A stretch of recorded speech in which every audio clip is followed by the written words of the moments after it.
আসসালামু আলাইকুম। আজকের ভিডিওতে আমি দেখাবো কিভাবে ডেস্কটপ কম্পিউটার বা ল্যাপটপে হোয়াটসঅ্যাপ ইনস্টল করা যায়। তো চলুন শুরু করা যাক। প্রথমে কম্পিউটারের অপারেটিং সিস্টেমের টাইপ দেখে নিব। এটা দেখার জন্য দিস টাইপে যাব। এখানে প্রপার্টিস। এখানে দেখেন আমার 64 বিট অপারেটিং সিস্টেম আছে আর আমি উইন্ডোজ 10 ইউজ করছি। সুতরাং আমার হোয়াটসঅ্যাপ 64 বিটের লাগবে। এজন্য ব্রাউজারে চলে যাব। ব্রাউজারে চলে যাওয়ার পরে এখানে সার্চ করব হোয়াটসঅ্যাপ 64 বিট উইন্ডোজ 10 এটা লিখে সার্চ করলাম। এখানে যে লিঙ্কটা আসছে এখানে ক্লিক দিব।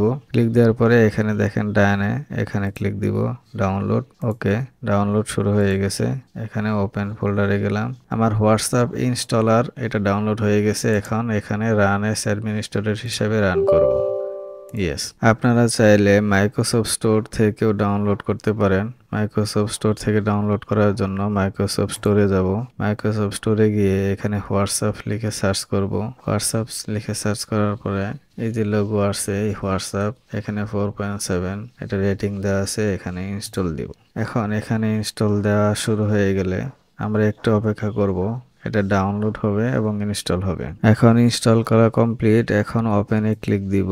ক্লিক দেওয়ার পরে এখানে দেখাচ্ছে গেট স্টার্ট, এখানে ক্লিক দিব। এখানে খেয়াল করে দেখেন যে একটা কিউআর কোড আসছে। এই কিউআর কোডটা মোবাইল ফোন থেকে স্ক্যান করতে হবে। তো এটার সিস্টেম বলা আছে যে আপনার হোয়াটসঅ্যাপ অ্যাপসে যাবেন, যাওয়ার পরে সেটিংয়ে যাবেন এবং সেটিং থেকে এখানে লিংক ডিভাইস এটা লেখা আছে।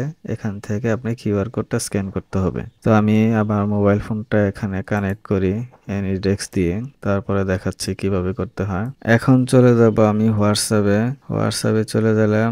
যাওয়ার পরে এখানে দেখেন 3 ডট লেখা আছে। এখানে দেখেন লিংক ডিভাইস। এই লিংক ডিভাইসে ক্লিক দিতে হবে। ক্লিক দেওয়ার পরে এখানে দেখেন লিংক এ ডিভাইস, এখানে ক্লিক দিতে হবে। এটা কিন্তু মোবাইল ফোন। ক্লিক দেওয়ার পরে এখানে দেখাচ্ছে হোয়াইল ইউজিং দিস অ্যাপ, এখানে পারমিশন দিয়ে দিতে হবে। এখন আমি কিউআর কোডটা স্ক্যান করব। কিউআর কোডটা স্ক্যান হয়ে গেল। দেখেন আমার মোবাইল ফোনের সাথে কম্পিউটারের লিংক হয়ে গেল। এখন আমি আবার চলে যাই কম্পিউটারে। এখানে দেখেন প্রথম অবস্থায় আপনার কোনো মেসেজ দেখাবে না, কারণ আমি এটা নতুন করেছি। সামনের ভিডিওগুলোতে আমি হোয়াটসঅ্যাপের আরো ফিচার নিয়ে আলোচনা করব। সেই পর্যন্ত ভালো থাকুন। আর ভিডিওটা ভালো লাগলে অবশ্যই লাইক এবং কমেন্টস করতে ভুলবেন না। আসসালামু আলাইকুম।